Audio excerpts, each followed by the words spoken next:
हरे कृष्ण। ओम नमः शिवाय। प्रिय भक्तों, आप सभी का दिन शुभ और मंगलमय हो।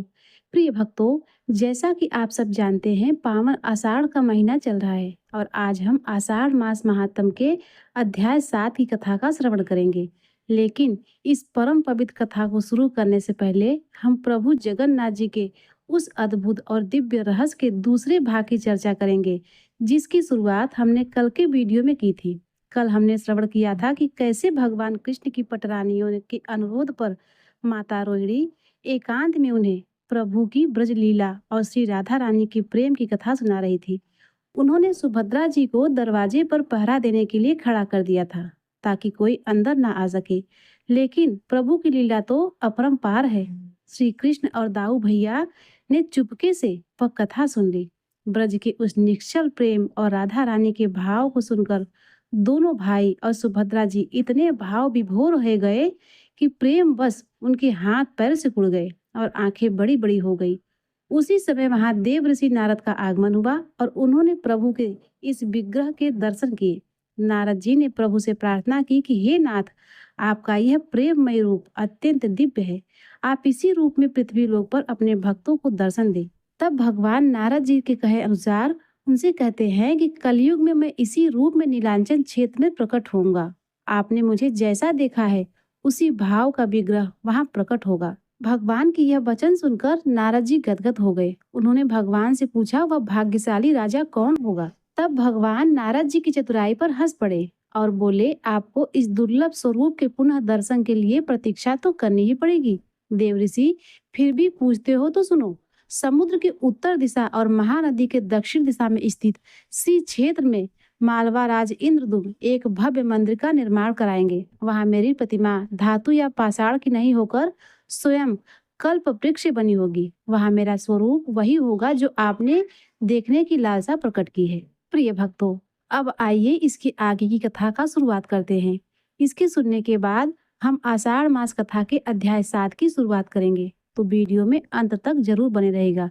चलिए प्रेम से बोलिए जगन्नाथ स्वामी की जय, कृष्ण कन्हैया लाल की जय। राजा इंद्रदुम्न को स्वप्न के रूप में एक देववाणी मिली। तुम्हें विशेष कार्य के लिए चुना गया है। तुम निराशा का भाव त्याग दो। भगवान के जिस विग्रह दर्शन के लिए तुम इतने व्यग्र हो, उस भगवान नील माधव की खोज करो। तुम अपनी ओर से प्रयास करो, तुम्हें देवों की सहायता प्राप्त होती रहेगी। नील माधव के दर्शन तुम्हें अवश्य होंगे। तुम एक भव्य मंदिर का निर्माण कराओ। उसके लिए उपयुक्त विग्रह की प्राप्ति भी तुम्हें समय आने पर हो जाएगी।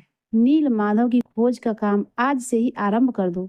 राजा इंद्रदुम्न अचानक हड़बड़ाकर उठ बैठा। वह भागकर अपनी राजसभा में गया। अपने मंत्रियों पुरोहितों को सारा स्वप्न कह सुनाया। राज पुरोहित के सुझाव पर शुभ मुहूर्त में पूर्वी समुद्र तट पर एक विशाल मंदिर के निर्माण का निश्चय हुआ। वैदिक मंत्रोच्चार के साथ मंदिर निर्माण का श्री गणेश हुआ। राजा इंद्रदुम्न के मंदिर बनवाने की सूचना शिल्पियों और कारीगरों को हुई। सभी इसमें योगदान देने पहुंचे। दिन रात मंदिर के निर्माण में जुट गए। कुछ ही वर्षों में मंदिर बनकर तैयार हुआ, लेकिन नील माधव की खोज का काम अभी शुरू न हो पाया था। राज तट पर विशाल मंदिर का निर्माण हो तो गया, परंतु भगवान की मूर्ति की समस्या जस की तस थी। राजा फिर से चिंतित होने लगे। एक दिन मंदिर के गर्भगृह में बैठकर इसी चिंतन में बैठे राजा की आंखों से आंसू निकल आए। राजा ने भगवान से विनती की, प्रभु, आपके जिस स्वरूप को इस मंदिर में स्थापित करूं, इसकी चिंता से व्यग्र हूं। मार्ग दिखाइए। आपने स्वप्न में जो संकेत दिया था उसे पूरा होने का समय कब आएगा? देव विग्रह विहीन मंदिर देख सभी मुझ पर हंसेंगे। राजा की आंखों से आंसू झर रहे थे। वह प्रभु से प्रार्थना करते जा रहे थे कि प्रभु, आपके आशीर्वाद से मेरा बड़ा सम्मान है। प्रजा समझेगी कि मैंने झूठ मूठ के स्वप्न में आपके आदेश की बात कहकर इतना बड़ा श्रम कराया। हे प्रभु, मार्ग दिखाइए। राजा दुखी मन से अपने महल में चले गए। उस रात को राजा ने फिर एक सपना देखा। सपने में उसे देववाणी सुनाई दी। राजन, यहाँ निकट में ही भगवान श्री कृष्ण का विग्रह स्वरूप है। उस विग्रह के तुम्हारे द्वारा बनाए मंदिर में स्थापना ही विधि का विधान है। वह होकर रहेगा। उस दिव्य विग्रह को खोजने का प्रयास करो, तुम्हें दर्शन मिलेंगे। इंद्रदुम्न ने स्वप्न की बात पुनः पुरोहित और मंत्रियों को बताई। सभी यह निष्कर्ष पर पहुंचे कि प्रभु की कृपा सहज प्राप्त नहीं होगी। उसके लिए हमें निर्मल मन से परिश्रम आरंभ करना होगा। भगवान का विग्रह कहाँ है, इसका पता लगाने की जिम्मेदारी इंद्रदुम्न ने 4 विद्वान पंडितों को सौंप दी। प्रभु इच्छा से प्रेरित चारों विद्वान 4 दिशाओं में निकले। उन चारों में से थे विद्यापति। विद्यापति चारों में से सबसे कम उम्र के थे।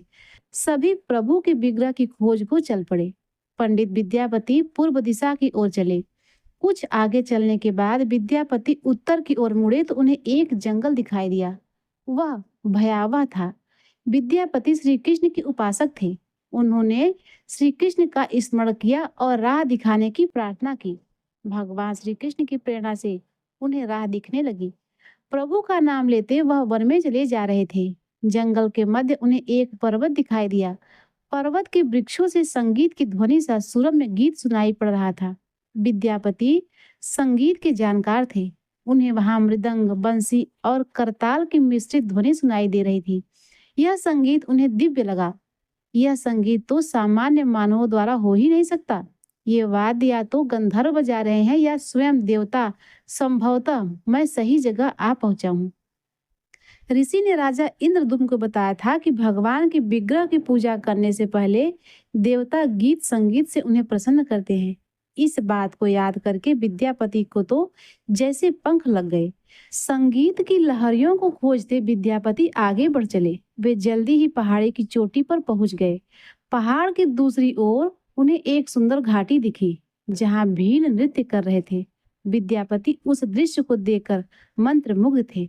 सफर के कारण थके थे, पर संगीत से थकान मिट गई। उन्हें नींद आने लगी। तभी वहां एक बड़ी विचित्र बात हो गई। अचानक एक बाघ की गर्जना सुनकर विद्यापति उठ के देखा कि एक बाघ उनकी ओर दौड़ा आ रहा था। बाघ को देखकर विद्यापति घबरा गए और बेहोश होकर वहीं गिर पड़े। बाघ विद्यापति पर आक्रमण करने ही वाला था कि तभी एक स्त्री ने बाघ को पुकारा, बाघ, ओ बाघ, रुक जा। उस आवाज को सुनकर बाघ मौन खड़ा हो गया। स्त्री ने उसे लौटने का आदेश दिया तो बाघ लौट पड़ा। बाघ स्त्री के पैरों के पास ऐसे लौटने लगा जैसे कोई बिल्ली पुचकार सुनकर खेलने लगती है। युवती बाघ की पीठ को प्यार से थपथपाने लगी। बाघ स्नेह से लौटता रहा। वह स्त्री वहां मौजूद स्त्रियों में सर्वाधिक सुंदर थी। वह भीलों के राजा विश्वासु की इकलौती पुत्री थी, ललिता। ललिता ने अपनी सेविकाओं को अचेत विद्यापति की देखभाल के लिए भेजा। सेविकाओं ने झरने से जल लेकर विद्यापति पर छिड़का। कुछ देर बाद विद्यापति की चेतना लौटी। उन्हें जल पिलाया गया। विद्यापति यह सब देखकर कुछ आश्चर्य में थे। ललिता विद्यापति के पास आई और पूछा, आप कौन है? भयानक जानवरों से भरे इस वन में आप कैसे पहुंचे?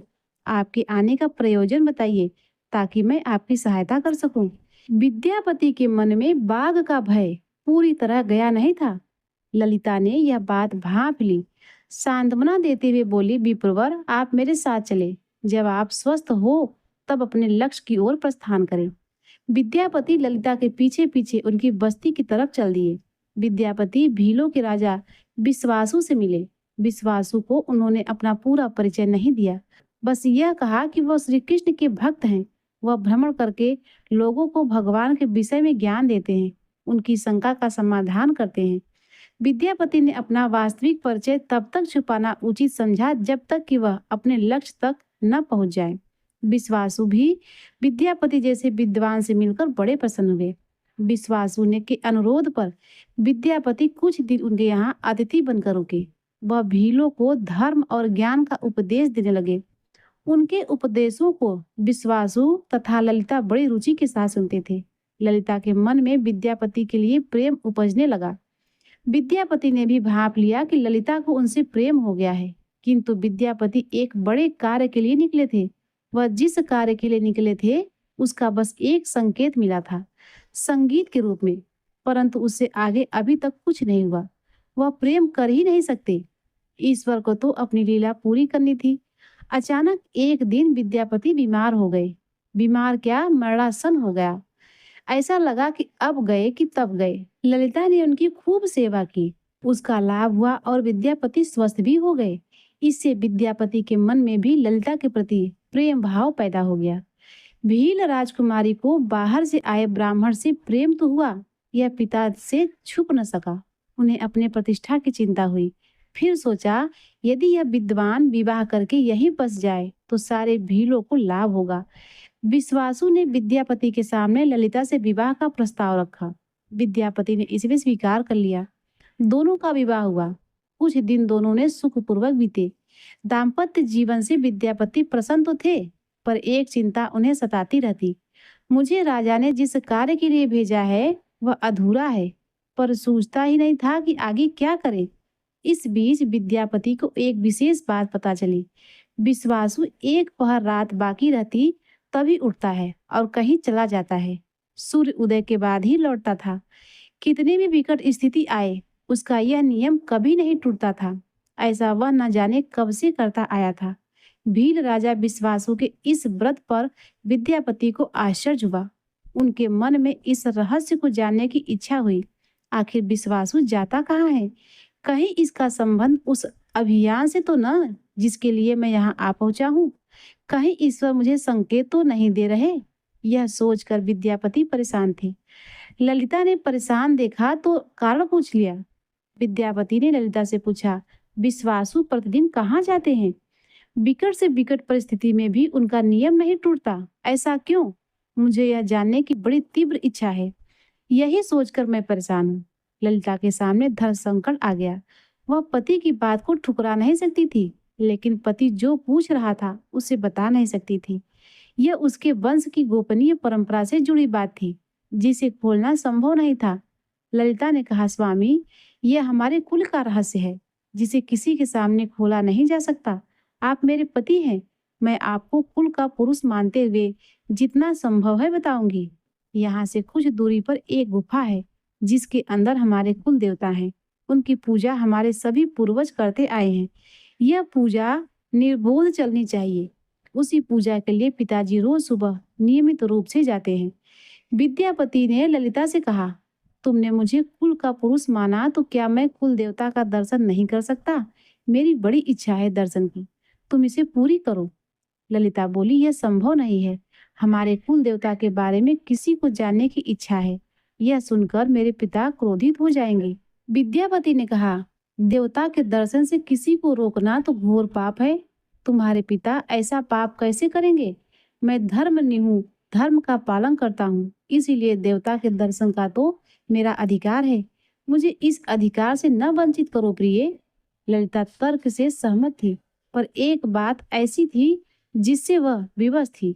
वह विद्यापति को यह बात स्वयं नहीं बताना चाहती थी। उसके यह एक निर्णय किया। वह विद्यापति को यह बात स्वयं नहीं बताना चाहती थी। उसने एक निर्णय किया। विद्यापति की उत्सुकता बढ़ रही थी। वह तरह तरह से ललिता से अपने प्रेम की शपथ देकर उसे मनाने लगा। उसने पतिव्रत धर्म निभाने की शपथ दिलाई। ललिता से कहा कि जो स्त्री पति की इच्छा नहीं पूरी करती वह मोक्ष नहीं पाती। उसका पति भी प्रेत बनकर भटकता रहता है, उसके कुल का उद्धार नहीं होता। ललिता ने हार कर कहा, अपने पिता से विनती करेगी कि वह आपको दर्शन करा दे। ललिता ने पिता को सारी बातें बताई दी तो वो क्रोधित हो गए। ललिता ने विश्वासु से कहा, मैं आपकी अकेली संतान हूँ। आपके बाद देवता की पूजा का दायित्व तो मेरा होगा, इसीलिए मेरे पति का यह अधिकार बनता है, क्योंकि आगे उसे ही पूजना होगा। आप पुत्र और पुत्री के भेद नहीं कर सकते। जामाता को पुत्र समझे और उसे उसका अधिकार दे। विश्वासु इस तर्क के आगे झुक गए। वह बोले, गुफा के दर्शन किसी को नहीं कराए जा सकते। जब वह भगवान की पूजा का दायित्व अपने हाथ में ले ले, तुम भली भांति जानती हो कि मैं विद्यापति को वहां क्यों नहीं जाने देना चाहता। ललिता बोली, मैं जानती हूँ, पर विद्यापति अब कोई यात्री नहीं, वह हमारे परिवार का सदस्य है। वह यही के वासी हो चुके हैं, इसीलिए उनके दर्शन करने से देवता का संकट नहीं आएगा। हमारे कुल देवता लुप्त नहीं होंगे। विद्यापति छुपकर पिता पुत्र के बीच की बात सुन रहे थे। भीलों के अतिरिक्त किसी के दर्शन से देवता लुप्त हो जाएंगे, यह सुनकर वह अपना कौतूहल रोक न सके। वे पिता पुत्र के सामने आकर खड़े हो गए और पूछा, देवता के लुप्त होने का क्या रहस्य है?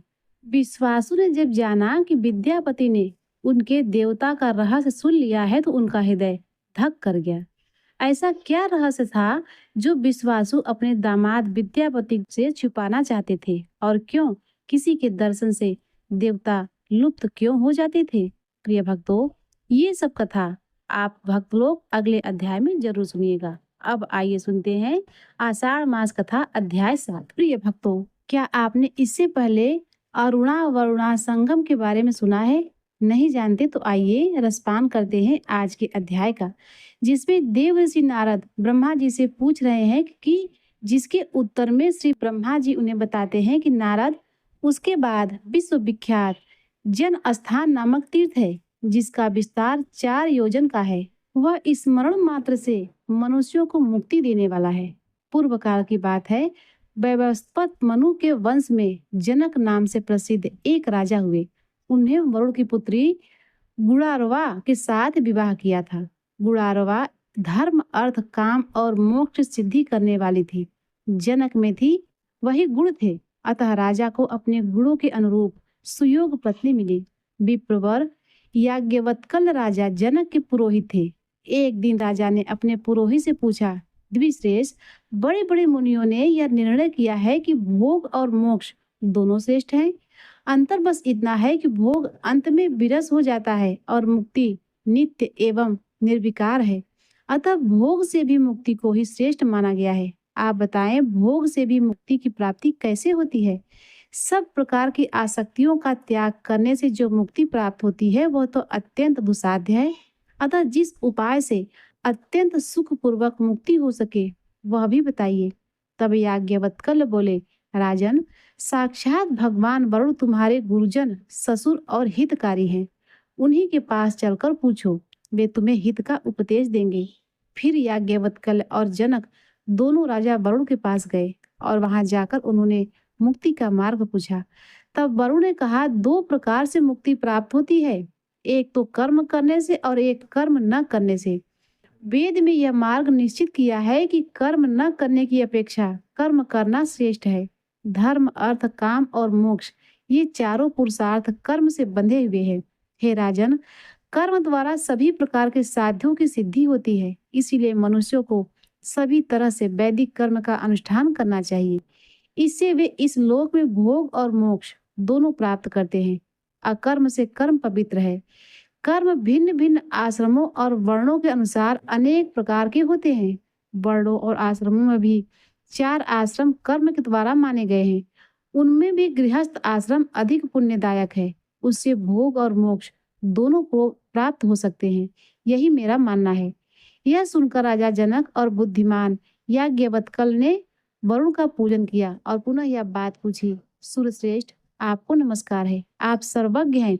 बताइए, कौन सा देश और तीर्थ ऐसा है जो भोग तथा मोक्ष प्रदान करने वाला है? वरुण ने कहा, इस पृथ्वी पर भारतवर्ष और उसमें भी दंडकारण्य पुण्यदायक है। इसमें किया हुआ शुभ कर्म मनुष्यों को भोग तथा मोक्ष दोनों प्रदान करता है।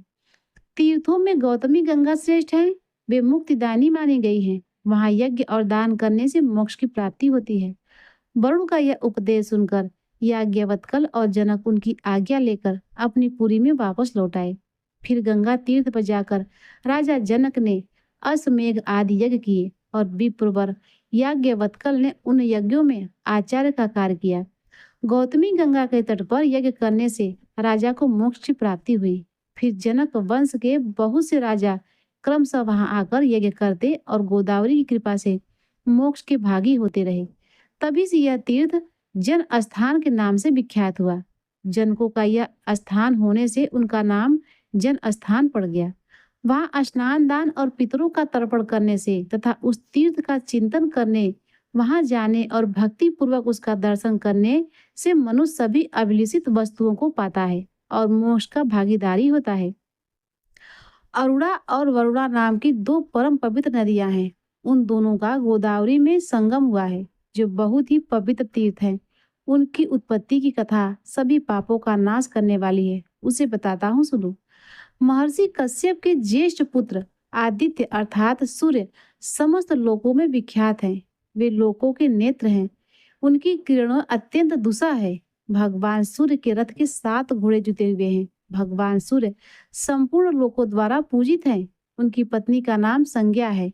ग्रंथों में उषा भी संदर्भानुसार आता है।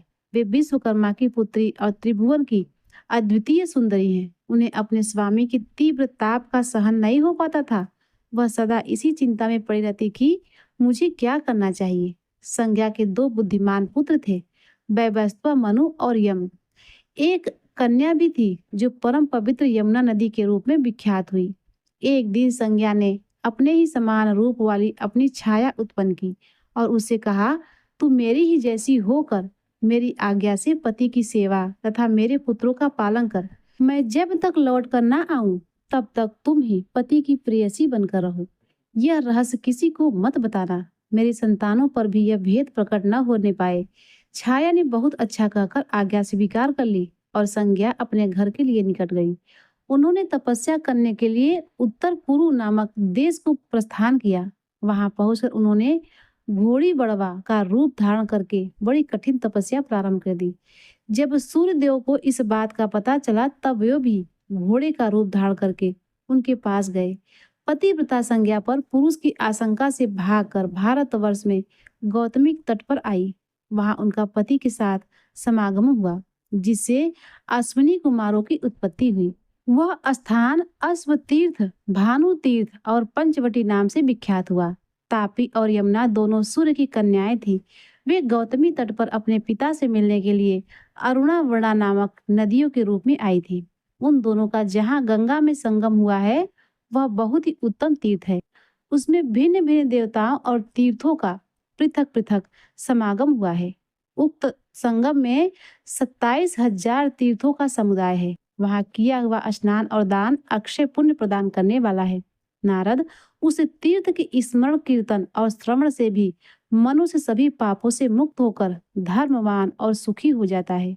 श्री ब्रह्मा जी कहते हैं, नारद, गरुड़ नामक तीर्थ सभी विघ्नों की शांति करने वाला है। उसके प्रभाव का भी वर्णन करता हूँ, ध्यान देकर सुनो।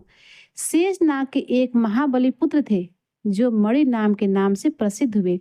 उन्हें सदा गरुड़ का भय बना रहता था। अतः उन्होंने अपनी भक्ति के द्वारा भगवान शंकर को संतुष्ट किया। प्रसन्न होने पर भगवान महेश्वर ने कहा, नाग, कोई वर मांगो। तब नाग ने कहा, प्रभु, मुझे गरुड़ से अभय दान दीजिए। भगवान शिव ने कहा, तथास्तु, ऐसा ही होगा। तुम्हें गरुड़ से कोई भय न होगा।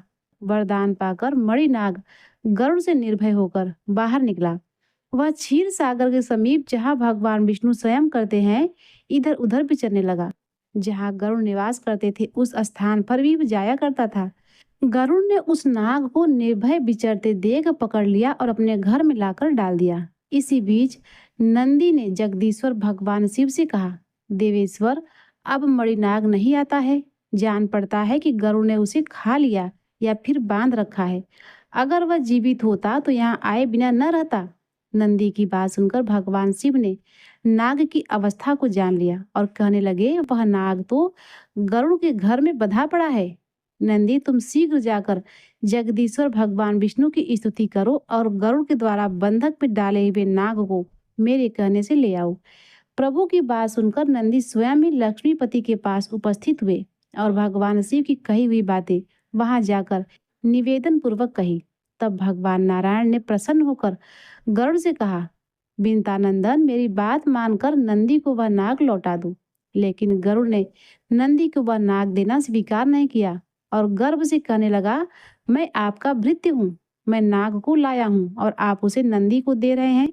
स्वामी तो सेवकों को दिया करते हैं, परंतु आप तो मेरी प्राप्त वस्तु को छीन ले रहे हैं। मेरी शक्ति आप जानते ही हैं। मेरे ही बल से तो आपने संग्राम में दैत्यों पर विजय प्राप्त की। भगवान विष्णु ने गरुड़ की बात सुनकर सबके सामने हंसकर कहा, पक्षीराज, ठीक है, तुम्हारे ही बल से मैंने असुरों पर विजय पाई। फिर भगवान ने क्रोध न करके कहा, गरुड़, मैं मानता हूँ तुमने विलक्षण शक्ति है, पर तुम मेरी इस कनिष्ठा अंगुली को तो वहन करो। इतना कहकर भगवान ने अपनी अंगुली गरुड़ के मस्तक पर रख दी। गरुड़ अंगुली का भार तक नहीं सह सके। तब गरुड़ ने दीन भाव से लज्जित होकर हाथ जोड़कर प्रार्थना की और कहने लगे, मैं आपका अपराधी सेवक हूँ। हे प्रभु, मेरा परित्राण कीजिए। फिर उन्होंने माता लक्ष्मी से प्रार्थना की। लक्ष्मी जी ने कृपाकुल होकर जनार्दन से कहा, नाथ, विपन्न भृत गरुड़ की रक्षा कीजिए। तब भगवान ने नंदी से कहा, नंदिकेश्वर, तुम गरुड़ के साथ ही नाग को महादेव जी के पास ले जाओ। बहुत अच्छा कहकर नंदी गरुड़ और नाग के साथ धीरे धीरे शंकर जी के पास गए और सब समाचार उन्हें कह सुनाया। तब शंकर जी ने गरुड़ से कहा, महाबाहु, तुम लोक पावनी गौतमी गंगा के पास जाओ। वे समस्त अभिष्ट वस्तुओं को देने वाली है। उस शांतिमय सरिता में स्नान करने से तुम्हें समस्त इच्छाएं वस्तुएं 100 गुनी अथवा सहस्त्र गुनी होकर मिलेगी। गरुड़ जी सभी प्रकार के पापों से संतप्त हैं और दुर्दैव से जिनका उद्योग नष्ट हो गया है, उन प्राणियों के लिए मनवांछित फल प्रदान करने वाली गोदावरी नदी ही शरण है। भगवान शिव की यह बात सुनकर गरुड़ प्रणाम करके चले गए। गोदावरी के तट पर पहुंचकर उन्होंने जल में स्नान किया और भगवान शिव तथा विष्णु के चरणों में मस्तक झुकाया। फिर उनमें पूर्वतः वेग आ गया और वे उड़कर भगवान विष्णु के समीप चले गए। तब से वह समस्त अभिष्ट वस्तुओं को देने वाला तीर्थ गरुड़ तीर्थ के नाम से प्रसिद्ध हुआ। वत्स नारद, मनुष्य मन और इंद्रियों को संयम में रखते हुए वहां स्नान आदि जो भी कार्य करता है, वह सब अक्षय तथा शिव और विष्णु को प्रिय लगने वाला होता है। उसके आगे सभी पापों का नाश करने वाला गोवर्धन तीर्थ है। वह पितरों के लिए पुण्यजनक तथा स्मरण मात्र से पाप दूर करने वाला है। नारद, मैंने उसका प्रभाव प्रत्यक्ष देखा है। पूर्व काल में जबाली नाम से प्रसिद्ध एक किसान ब्राह्मण रहता था। वह दोपहर हो जाने पर ही हल से बैलों को खोलता नहीं था। उनके दोनों बगल में और पीठ पर चाबुक मारता रहता था। उसके दोनों बैल सदा आंखों से आंसू बहाया करते थे। एक दिन कामधेनु गौ जगत माता सुरभि ने नंदी से सब हाल कहा। नंदी ने भी खिन्न होकर भगवान शंकर को सारी बात बताई। तब शंकर जी ने नंदी से कहा, तुम्हारी प्रत्येक बात सिद्ध हो जाए। महादेव जी की यह आज्ञा पाकर नंदी ने समस्त गौ जाति को अपने में समेट लिया। स्वर्गलोक और मध्यलोक की समस्त गौएं अदृश्य हो गई। तब देवतागण ने मेरे पास आकर कहा, भगवान, गौओं के बिना जीवन नहीं रह सकता। उस समय मैंने देवताओं गणों की बात सुनकर उनसे कहा कि जाओ भगवान शंकर से याचना करो। फिर उन्होंने भगवान शंकर की स्तुति करके उनसे सब हाल कहा। महादेव जी ने भी उत्तर दिया, इस विषय में तो नंदी ही जाने। तब सभी देवता नंदिकेश्वर के पास जाकर बोले कि हे नंदिकेश्वर, हमें जगत का उपार करने वाली गौवें दे दीजिए।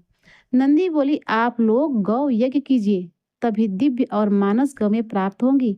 फिर गौतमी गंगा के तट पर देवताओं ने गौ यज्ञ का आयोजन किया। फिर वहां से गौवें बढ़ने लगी। तभी से वह तीर्थ गोवर्धन नाम से प्रसिद्ध हुआ। वह देवताओं की प्रिय बढ़ाने वाला मुनि श्रेष्ठ, वहां किया हुआ केवल स्नान भी सहस्त्र गौदानों का फल देने वाला है। प्रिय भक्तों, आज के अध्याय में बस इतना ही। अब सुनिए कल से आगे की पौराणिक कथा। भीष्म जी के पूछने पर पुलस्त्य जी बोले, वत्स, तुमने बड़ी उत्तम बात पूछी है। अब एकाग्रचित होकर सुनो। प्राचीन सतयुग की बात है। बलिष्ठ दानवों ने समूचे स्वर्ग पर अधिकार जमा लिया था। इंद्र सहित संपूर्ण देवताओं को जीतकर उनसे त्रिभुवन का राज छीन लिया था। उनमें वासकली नामक दानव सबसे बलवान था।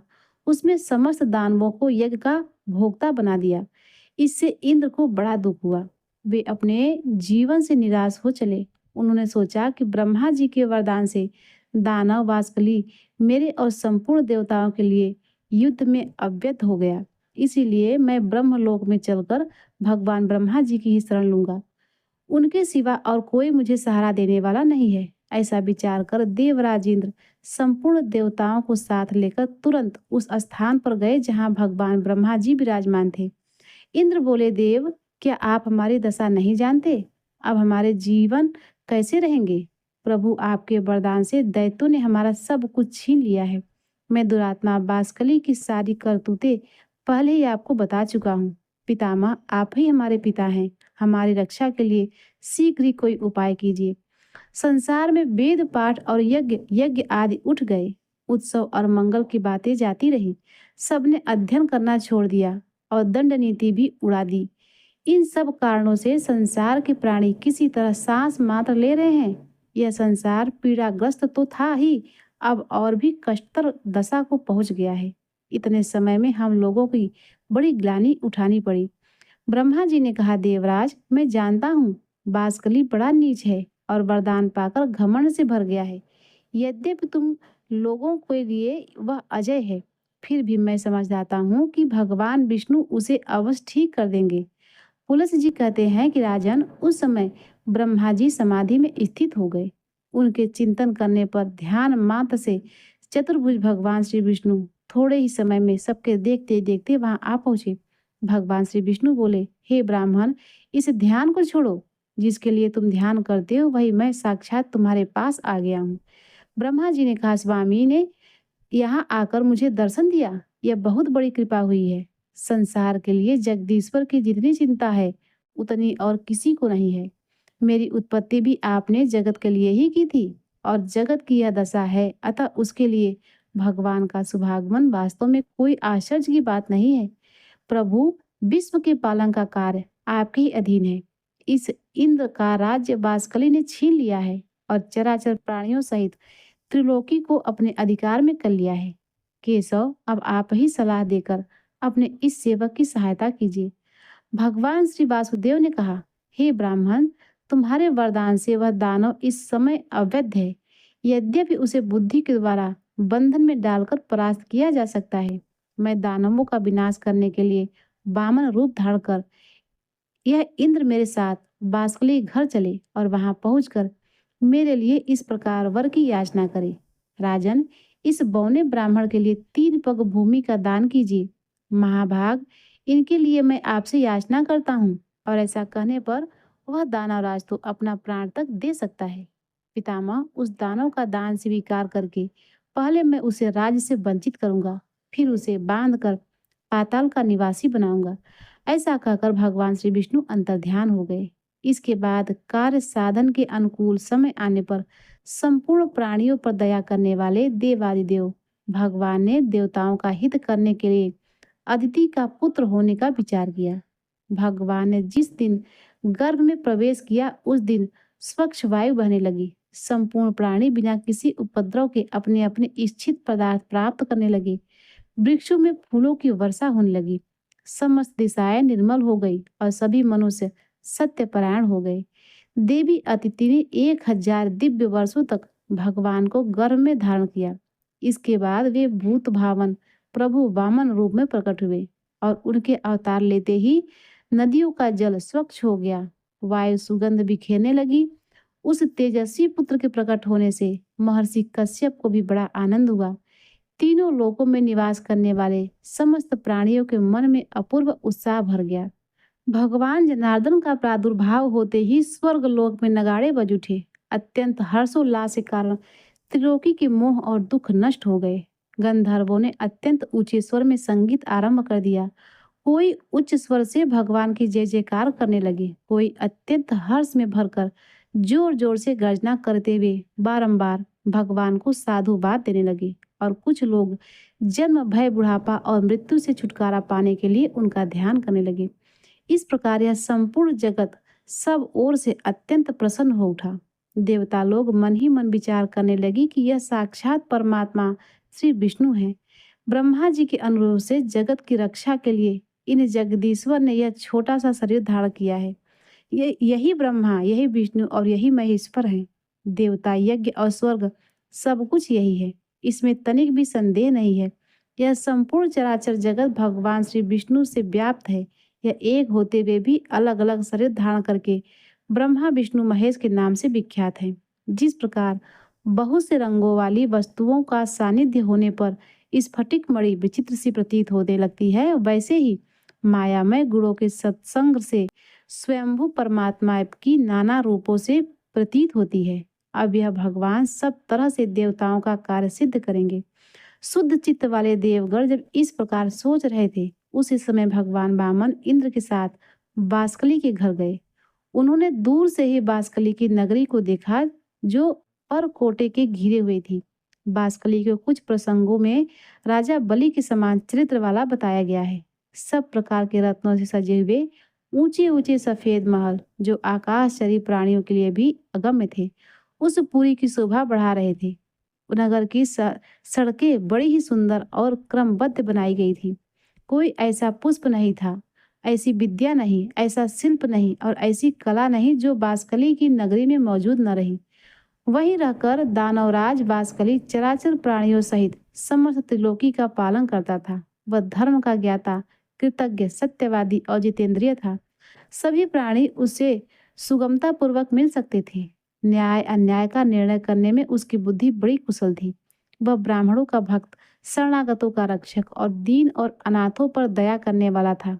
मंत्र शक्ति, प्रभु शक्ति और उत्साह शक्ति, इन तीनों शक्तियों से वह संपन्न था। बड़ा धनी और बड़ा ज्ञानी था। वह धर्म, अर्थ, काम तीनों के साधक में संलग्न रहता था।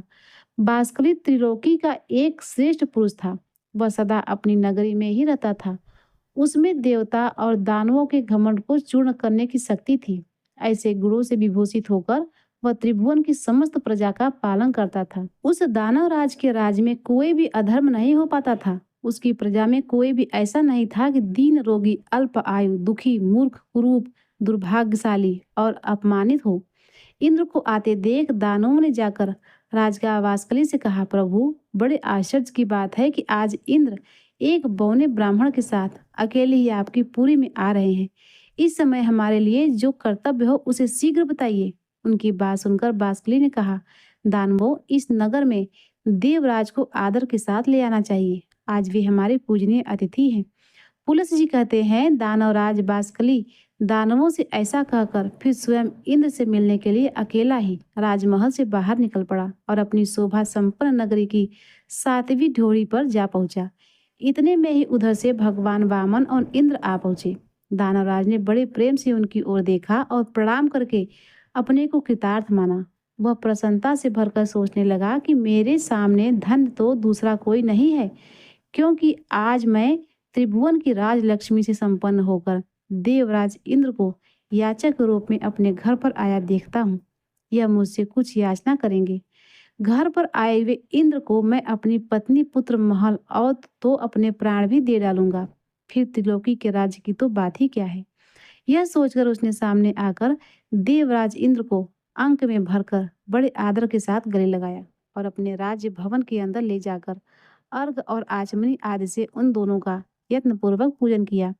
इसके बाद वासकली बोला, इंद्र, आज मैं आपको अपने घर पर स्वयं आया देखता हूँ। इसमें मेरा जन्म सफल हो गया। मेरे सभी मनोरथ पूर्ण हो गए। प्रभु, मेरे पास आपका किस उद्देश्य से आना हुआ, मुझे सारी बात बताइए। आपने यहाँ आने का जो कष्ट उठाया है, इसे मैं बड़े आश्चर्य की बात समझता हूँ। देवराज इंद्र कहने लगे, वासकले, मैं जानता हूँ दानव वंश के श्रेष्ठ पुरुषों में तुम सबसे प्रधान हो। तुम्हारे पास मेरा आना कोई आश्चर्य की बात नहीं है। तुम्हारे घर पर आए हुए याचक कभी खाली हाथ नहीं लौटते। तुम याचकों के लिए कल्प वृक्ष हो। तुम्हारे समान दाता कोई नहीं है। तुम प्रभा में सूर्य के समान हो, गंभीरता में सागर की समानता करते हो। क्षमाशील के कारण तुम्हारी पृथ्वी के साथ तुलना की जाती है। यह ब्राह्मण देवता वामन कश्यप जी के उत्तम कुल में उत्पन्न हुए हैं। इन्होंने मुझसे 3 पग भूमि के लिए याचना की है, किंतु बासकले, मेरा त्रिभुवन राज तो तुमसे पराक्रम करके छीन लिया है। अब तो मैं निराधार और निर्धन हूँ। इन्हें देने के लिए मेरे पास कोई भूमि नहीं है। इसीलिए मैं तुमसे याचना करता हूँ। याचक मैं नहीं, ये है। दानवेंद्र, अगर तुम्हें अभिष्ट हो तो इन वामन जी को 3 पग भूमि दे दो। बासकली ने कहा, देवेंद्र, आप भले पधारे, आपका कल्याण हो। जरा अपनी ओर देखिए तो सही, आप ही तो सबके परम आश्रय हैं। पितामह ब्रह्मा जी त्रिभुवन की रक्षा का भार आपके ऊपर डालकर सुख से बैठे हैं और ध्यान धारण से युक्त हो परम पद का चिंतन करते हैं। भगवान श्री विष्णु भी अनेकों संग्रामों में थक कर जगत की चिंता छोड़ के आपके ही भरोसे क्षीर सागर का आश्रय लेकर सुख की नींद सो रहे हैं। उमानाथ भगवान शंकर भी आपको ही सारा भार सौंप कर कैलाश पर्वत पर विहार करते हैं। मुझसे अलग बहुत से दानवों को, जो बलवानों से भी बलवान थे, आपने अकेले ही मार गिराया। 12 आदित्य, 11 रुद्र, दोनों अश्विनी कुमार, 8 वसु और सनातन देवता धर्म, ये सब लोग आपके ही बाहुबल का आश्रय लेकर स्वर्गलोक में यज्ञ का भाग ग्रहण करते हैं। आपने उत्तम दक्षिणाओं से संपन्न 100 यज्ञों द्वारा भगवान का यजन किया है। वृत्त और नमूची आपके ही हाथों से मारे गए हैं। आपने ही पाक नामक दैत्य का दमन किया है। सर्वसम्मत भगवान विष्णु ने आपकी ही आज्ञा से दैत्यराज हिरण्यकश्यप को अपनी जांघ पर बिठाकर मार डाला था। आप ऐरावत के मस्तक पर बैठकर वज्र हाथ में लिए जब संग्राम भूमि में आते हैं, उस समय आपको देखते ही सब दानव भाग जाते हैं। पूर्व समय में आपने बड़े बड़े बलिष्ठ दानवों पर विजय पाई है। देवराज, आप तो ऐसी प्रभावशाली हैं, भला आपके सामने मेरी क्या गिनती हो सकती है। आपने तो मेरा उद्धार करने की इच्छा से ही यहाँ पदार्पण किया है। निसंदेह मैं आपकी आज्ञा का पालन करूंगा। मैं निश्चय पूर्वक कहता हूँ कि आपके लिए मैं अपने प्राण भी दे दूंगा। देवेश्वर, आपने मुझसे इतनी सी भूमि की बात क्यों कही? यह स्त्री पुत्र और गौवें और जो कुछ भी धन मेरे पास है, वह सब और त्रिलोकी का सारा राज्य इन ब्राह्मण देवता को दे दीजिए। आप ऐसा करके मुझ पर और मेरे पूर्वजों पर कृपा करेंगे, इसमें बिल्कुल भी संशय नहीं है। क्योंकि भावी राजा कहेगी कि पूर्व काल में राजा बासकली ने अपने घर पर आए हुए इंद्र को त्रिलोकी का राज दे दिया था। आप भी क्यों, यदि कोई दूसरा याचक भी मेरे पास आए तो वह सदा ही मुझे अत्यंत प्रिय होगा। आप तो उन सब में मेरे लिए विशेष आदरणीय हैं। अतः आपको कुछ भी देने में मुझे कोई विचार नहीं करना। परंतु देवराज, मुझे इस बात से बड़ी लज्जा हो रही है कि इन ब्राह्मण देवता की विशेष प्रार्थना करने पर आप मुझसे केवल 3 पग की भूमि मांग रहे हैं। मैं तो उन्हें अच्छे अच्छे गांव दे दूंगा और आपको स्वर्ग का राज्य भी अर्पण कर दूंगा। वामन जी को स्त्री और भूमि दोनों दान करूंगा। आप मुझ पर कृपा करके यह सब स्वीकार करें। पुलस जी कहते हैं, राजन, दानवराज बासकली के ऐसा कहने पर उसके पुरोहित शुक्राचार्य ने उससे कहा, महाराज, तुम्हें उचित अनुचित का बिल्कुल ज्ञान नहीं है। किसको कब क्या देना चाहिए, इस बात के अनुभव से तुम हीन हो। इसीलिए मंत्रियों के साथ भली भांति विचार करके, सलाह करके युक्तायुक्त का निर्णय करने के बाद तुम्हें कोई कार्य करना चाहिए। इंद्र सहित देवताओं को जीतकर त्रिलोकी का राज्य प्राप्त किया है। आपने वचन को पूरा करते ही तुम बंधन में पड़ जाओगे। राजन, ये जो वामन है, इन्हें साक्षात सनातन विष्णु ही समझो। इनके लिए तुम्हें कुछ देना नहीं चाहिए, क्योंकि इन्होंने ही तो पहले तुम्हारे वंश का उच्छेद कराया है और आगे भी कराएंगे। इन्होंने माया से दानवों को परास्त किया है और माया से ही इस समय बौने ब्राह्मण का रूप बनाकर तुम्हें दर्शन दिया है। इसीलिए राजन, अब बहुत कहने की आवश्यकता नहीं है। इन्हें कुछ भी मत दो। 3 पग तो बहुत है। मक्खी के पैर के बराबर भी भूमि देना स्वीकार मत करो। अगर तुम मेरी बात नहीं मानोगे तो शीघ्र ही तुम्हारा नाश हो जाएगा, और यह मैं तुमसे बिल्कुल सच्ची बात कह रहा हूँ। बासकली ने कहा, गुरुदेव, मैंने तो धर्म की इच्छा से इन्हें सब कुछ देने की प्रतिज्ञा कर ली है। प्रतिज्ञा का पालन अवश्य करूंगा। यह सत्पुरुषों का सनातन धर्म है। यदि ये भगवान विष्णु है और मुझसे दान लेकर देवताओं को समृद्धिशाली बनाना चाहते हैं, तब तो मेरे समान धन्य दूसरा कोई नहीं होगा। ध्यान परायण योगी निरंतर ध्यान करते रहने पर भी जिनका दर्शन जल्दी नहीं कर पाते, उन्होंने ही यदि मुझे दर्शन दिया है, तब तो इन देवेश्वर ने मुझे और भी धन्य बना दिया। जो लोग हाथ में कुश और जल लेकर दान देते हैं, वे भी मेरे दान से सनातन परंपरा भगवान विष्णु प्रसन्न हो, इस वचन के कहने पर मोक्ष के भागी होते हैं। इस कार्य को निश्चित रूप से करने के लिए मेरा जो दृढ़ संकल्प हुआ है, उसमें आपका उपदेश ही कारण है। बचपन में आपने एक बार उपदेश दिया था गुरुवर, जिसे मैंने अच्छी तरह अपने हृदय में धारण कर लिया है। वह उपदेश इस प्रकार था कि शत्रु भी यदि घर पर आ जाए तो उसके लिए भी कोई वस्तु अदेय नहीं है। उसे कुछ भी देने से कभी इनकार नहीं करना चाहिए। गुरुदेव, यही सोचकर मैंने इंद्र के लिए स्वर्ग का राज्य और वामन जी के लिए अपने प्राण तक दे डालने का निश्चय कर लिया है। जिस दान के देने से कुछ भी कष्ट नहीं होता, ऐसा दान तो संसार में सभी लोग देते हैं। यह सुनकर गुरुजी ने लज्जा से अपना मुंह नीचा कर लिया। तब बासकली ने इंद्र से कहा, देव, आपके मांगने पर मैं सारी पृथ्वी दे सकता हूँ। यदि इन्हें 3 पग ही भूमि देनी पड़े तो यह तो मेरे लिए लज्जा की बात होगी। इंद्र ने कहा, दानवराज, तुम्हारा कहना सत्य है। किंतु इन ब्राह्मण देवता ने मुझसे 3 ही पग भूमि की याचना की है। इनको बस इतनी ही भूमि की आवश्यकता है और मैंने भी इन्हीं के लिए तुमसे याचना किया है। इसीलिए इन्हें यही वर प्रदान करो। बाष्कली ने कहा, देवराज, आप वामन को मेरी ओर से 3 पग भूमि दे दीजिए और आप भी चिरकाल वहां सुख से निवास कीजिए। पुलस जी कहते हैं, ऐसा कहकर बाष्कली ने हाथ में जल लेकर साक्षात श्री हरि मुझ पर प्रसन्न हो ऐसा कहते हुए वामन जी को 3 पग भूमि दे दी। दानवराज के दान करते ही श्री हरि ने वामन रूप त्याग दिया और देवताओं के हित की इच्छा से संपूर्ण लोकों को नाप लिया। वे यज्ञ पर्वत पर पहुंचकर उत्तर की ओर मुंह करके खड़े हो गए। उस समय दानव लोग भगवान के बाएं चरण के नीचे आ गए। तब जगदीश्वर ने पहला पग सूर्य लोक में रखा और दूसरा ध्रुव लोक में। फिर अद्भुत कर्म करने वाले भगवान ने तीसरे पग में ब्रह्मांड पर आघात किया। उनके अंगूठे के अग्रभाग से लगकर ब्रह्मांड कटा फूट गया, जिससे बहुत सारा जल बह निकला। उसे ही भगवान श्री विष्णु के चरणों से प्रकट होने वाली वैष्णवी नदी गंगा कहते हैं। गंगा जी अनेक कारणवश भगवान श्री विष्णु के चरणों से प्रकट हुई। उनके द्वारा चराचर प्राणियों सहित समस्त त्रिलोकी व्याप्त है। इसके बाद भगवान श्री वामन ने बाष्कली से कहा, राजन, मेरे 3 पग पूर्ण करो। बाष्कली ने कहा, भगवान, आपने पूर्व समय में जितनी बड़ी पृथ्वी बनाई थी उससे मैंने कुछ भी छुपाया नहीं है। पृथ्वी छोटी है और आप महान हैं।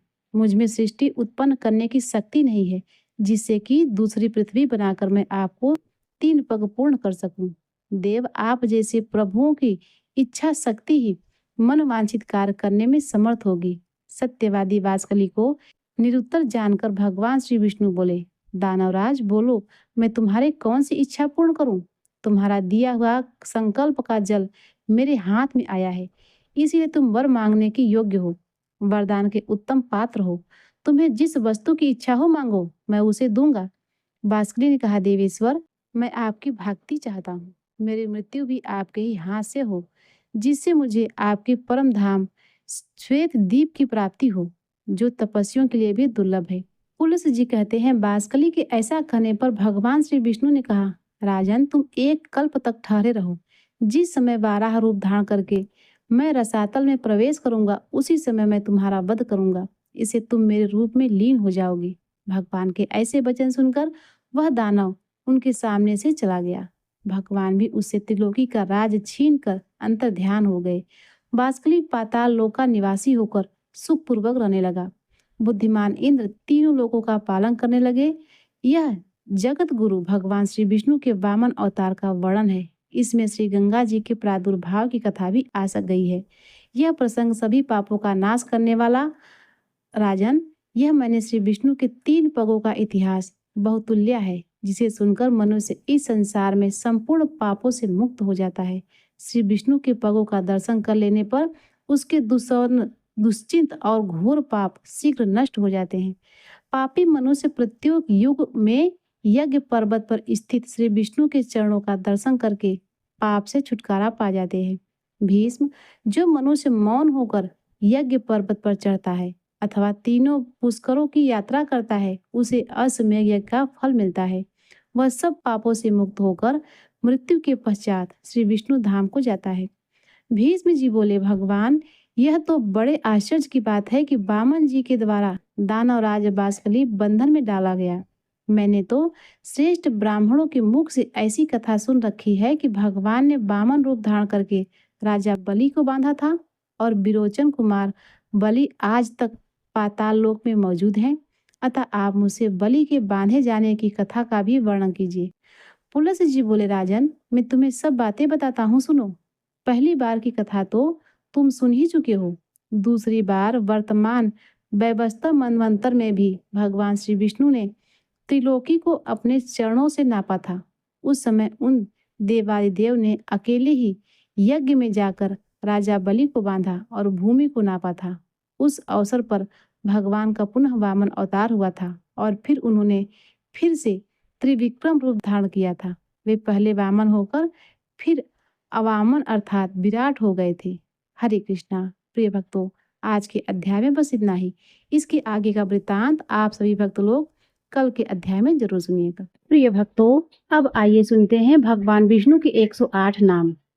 ओम नारायणाय नमः, ओम नराय नमः, ओम सौरय नमः, ओम चक्रपाणाय नमः, ओम जनार्दनाय नमः, ओम वासुदेवाय नमः, ओम जगद्गुणये नमः, ओम वामनाय नमः, ओम ज्ञानपंजराय नमः, ओम जगन्नाथाय नमः, ओम चतुर्मूर्तये नमः, ओम व्योमकेशाय नमः, ओम ऋषिकेशाय नमः, ओम शंकराय नमः, ओम गरुड़ध्वजाय नमः, ओम नारसिंहाय नमः, ओम महादेवाय नमः, ओम स्वयंभुवे नमः, ओम भुवनेश्वराय नमः, ओम श्रीधराय नमः, ओम देवी पुत्राय नमः, ओम पार्थसारथाय नमः, ओम अच्युताय नमः, ओम शंखपाणये नमः, ओम परज्योतिषे नमः, ओम आत्मज्योतिषे नमः, ओम अच्चलाय नमः, ओम श्रीवत्सकाय नमः, ओम अखिलाधाराय नमः, ओम सर्वलोक प्रतिप्रभवे नमः, ओम त्रिविक्राय नमः, ओम त्रिकाल ज्ञानाय नमः,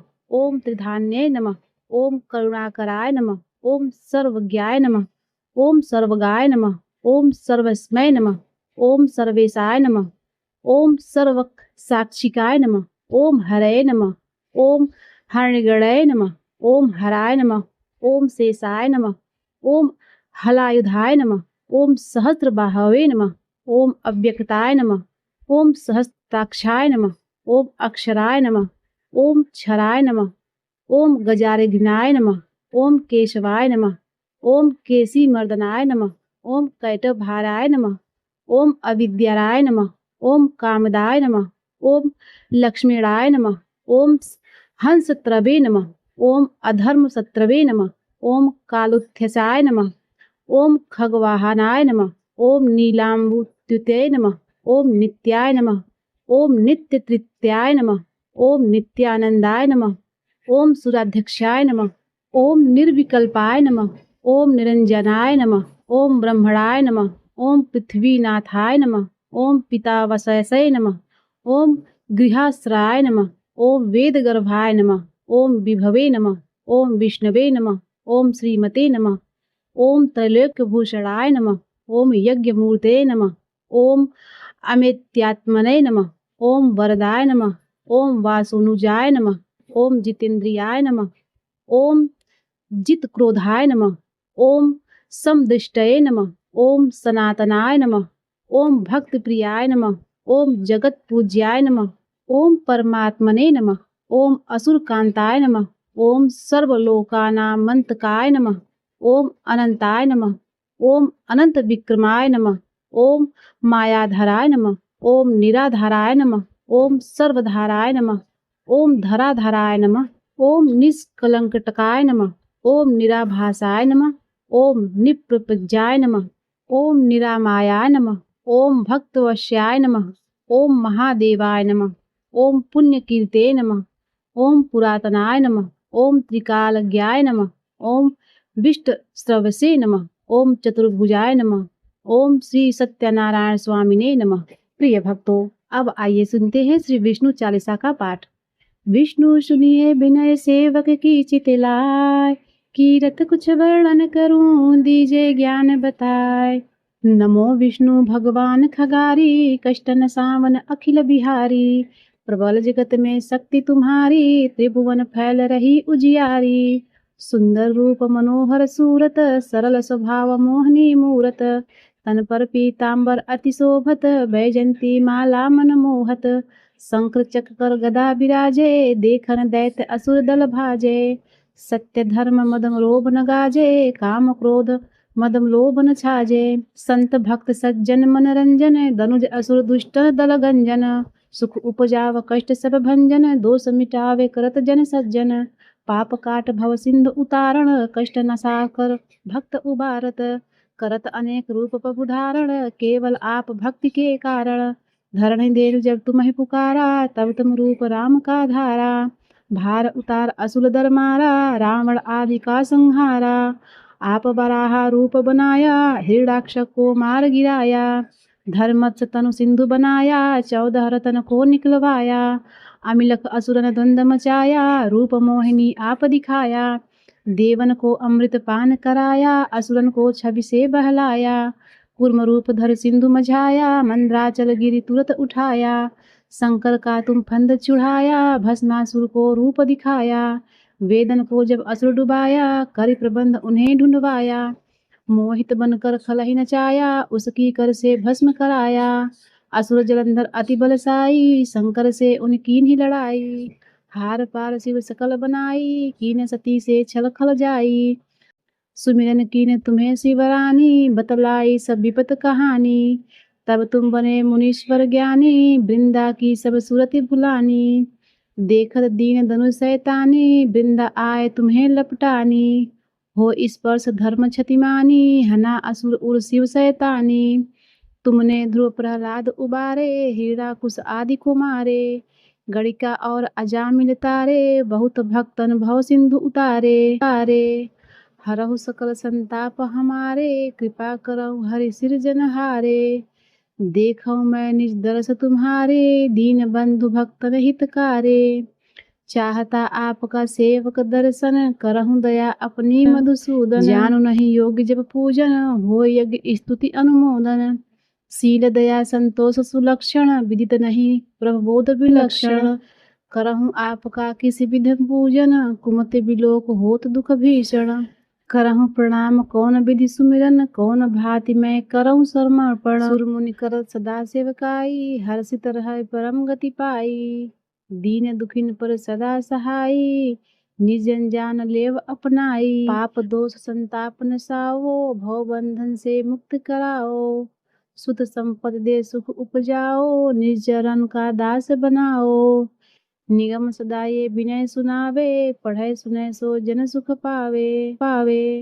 प्रिय भक्तों, अब आइए सुनते हैं विष्णु भगवान की आरती का पाठ। ओम जय जगदीश हरे, स्वामी जय जगदीश हरे। भक्त जनों के संकट, दास जनों के संकट क्षण में दूर करे। ओम जय जगदीश हरे। जो ध्यावे फल पावे, दुख बिन से मन का। स्वामी दुख बिन से मन का। सुख संपत्ति घर आवे, कष्ट मिटे तन का। ओम जय जगदीश हरे। मात पिता तुम मेरे, शरण गहूँ मैं किसकी। स्वामी शरण गहूँ मैं किसकी। तुम बिन और न दूजा, तुम बिन और न दूजा। आस करूँ मैं जिसकी। ओम जय जगदीश हरे। तुम पूर्ण परमात्मा, तुम अंतर्यामी। प्रभु तुम अंतर्यामी। पार ब्रह्म परमेश्वर, पार ब्रह्म परमेश्वर, तुम सबके स्वामी। ओम जय जगदीश हरे। तुम करुणा के सागर, तुम पालन करता। स्वामी तुम पालन करता। मैं मूर्ख खल कामी, मैं सेवक तुम स्वामी। कृपा करो भरता। ओम जय जगदीश हरे। तुम हो एक अगोचर, सबके प्राणपति। स्वामी सबके प्राणपति। किस विध मिलूं दया में, किस विध मिलूं दया में। तुमको मैं कुमति। ओम जय जगदीश हरे। दीन बंधु दुख हरता, ठाकुर तुम मेरे। स्वामी ठाकुर तुम मेरे। अपने हाथ उठाओ, अपने शरण लगाओ। द्वार पड़ा तेरे। ओम जय जगदीश हरे। विषय विकार मिटाओ, पाप हरो देवा। स्वामी पाप हरो देवा। श्रद्धा भक्ति बढ़ाओ, श्रद्धा भक्ति बढ़ाओ। संतन की सेवा। ओम जय जगदीश हरे। ओम जय जगदीश हरे। स्वामी जय जगदीश हरे। भक्त जनों के संकट, दास जनों के संकट क्षण में दूर करे। ओम जय जगदीश।